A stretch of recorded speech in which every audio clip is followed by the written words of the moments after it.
Have you ever cut into a watermelon that just looks so tasty, but the second you bit into it, you spit it right out? Yeah, me too, unfortunately. My name's Adia, and welcome back to my channel, Tree Hugger Tastes. Today, we are talking about one of the most underrated kitchen skills, how to choose ripe fruits and vegetables at the grocery store. Purchasing and bringing home unripe produce is not only disappointing, but it's also a waste of money. And if you never learn how to select high quality produce, then you're just gonna keep pouring money down the drain. Unripe produce lacks many vitamins and other nutrients that only become available once the produce has fully ripened. So in this video, I'm going to show you my foolproof grocery shopping tips to make sure that you're ending up with the ripest and most nutritious ingredients every single time. Now, picture yourself in the grocery store or supermarket.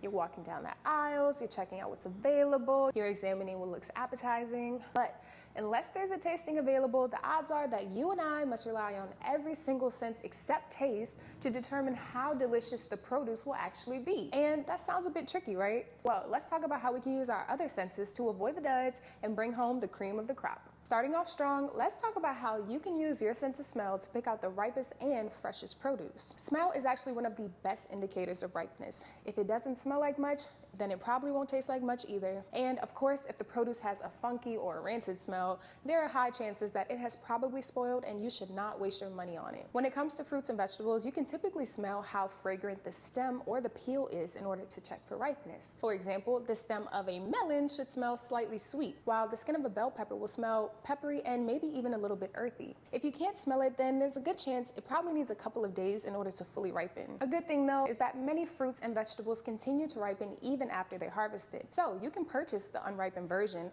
leave it sitting on your counter for 2 to 3 days, and you'll notice that it becomes more ripe over time. Next up, let's talk about the sense of sight. When selecting produce, use your eyes. Ripe produce should look vibrant, not dull or faded.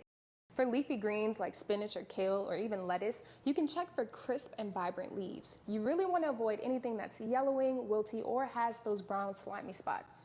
That's a good sign they've been sitting around too long and they have actually over-ripened. Even better, buy your greens with the stem still attached whenever you can, and then you'll place the base of those stems in some shallow water. They will stay much fresher for longer that way. Now, when it comes to produce that has skins or peels like potatoes, kiwis, even oranges and lemons, you want to be sure to give them a good look and check for any blemishes, bruises, or cuts. These will shorten the shelf life. I actually have a soft spot on this orange here, which lets me know that this one's not gonna last for too much longer. And if I wanna use it, it would have to be today or at the most tomorrow. For example, apples should have a smooth and firm skin without any mushy spots on it.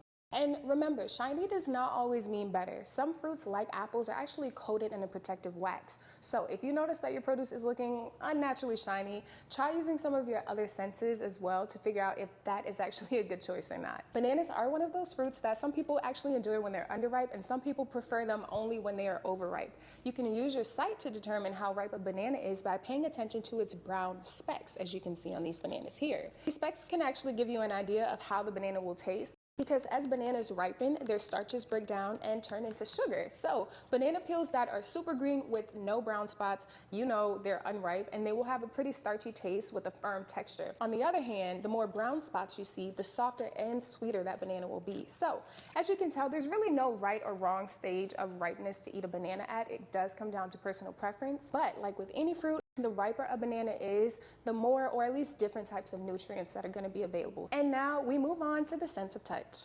Our ability to feel texture and firmness is kind of like a superpower when it comes to figuring out ripeness. Now, touch can be one of the trickier senses to use when selecting produce because, again, it does come down to personal preference on taste and texture. And that'll influence how firm or how soft you should buy certain fruits or vegetables. When you're in the grocery store, you can give your produce a little squeeze to figure out which stage of ripeness it's at. Produce like tomatoes, avocados, peaches, pears, mangoes, and even dragon fruit are going to be at their peak ripeness whenever you can squeeze them, and they give the tiniest bit, but they don't feel soft or mushy. Even fruits like melons and lemons will give slightly once they've hit their peak ripeness. If they're too hard or they feel rigid, that could indicate that they're still underripe and they may be bitter or lacking in flavor and nutrients. If they're too soft to the touch, then that can indicate overripeness or spoilage, which we definitely don't want. And unfortunately, here is where it becomes even trickier to use touch, because some produce is actually going to be the most ripe even when it feels pretty firm to touch, such as apples, carrots,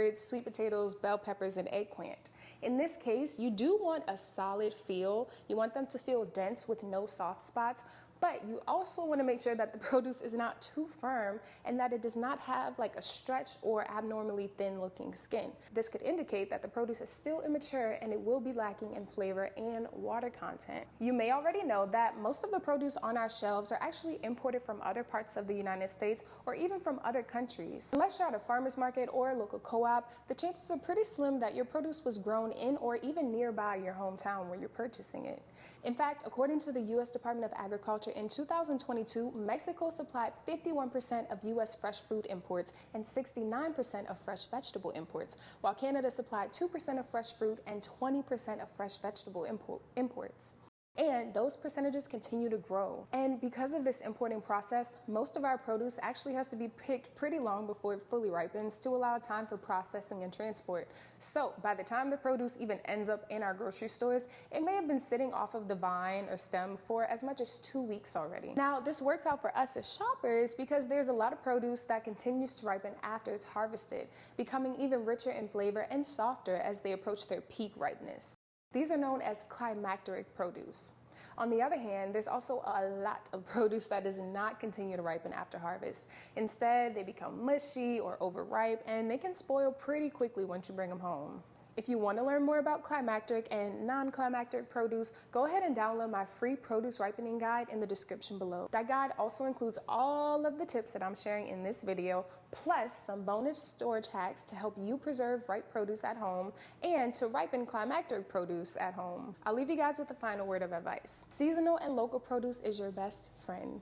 Ask yourself, what produce grows in my area during this time of year? Locally grown produce is usually fresher, tastier, and more nutritious, not to mention often more affordable because it doesn't have to travel as far to reach your local grocery store, meaning it can be picked closer to its peak ripeness. One way you can answer this question for yourself is to research the USDA hardiness zone for your location and identify which produce grows seasonally in that zone. For example, I'm in zone 9, so I would search which fruits and vegetables grow in zone 9 during the summer. This is a great place to start if you're interested in purchasing and consuming more locally grown and seasonal produce. And another option, which is my personal favorite, is to check out your local farmer's market and see what they have available. I'll be honest, y'all. Planning your meals and juices around what is grown locally and seasonally available can be a bit challenging at first. If you've never done it before, it can be a real mindset shift away from, what do I want to cook or what do I want to juice today, toward, what is available for me to cook or juice today. While we might not be able to get certain produce at our demand, we are definitely getting higher quality, fresher, and more nutritious produce that, even better, is going to be putting money back into our community. So it's kind of a win-win. That's all for today's video, y'all. Thank you so much for watching, and be sure to subscribe to my channel to catch future juicing tips and tricks.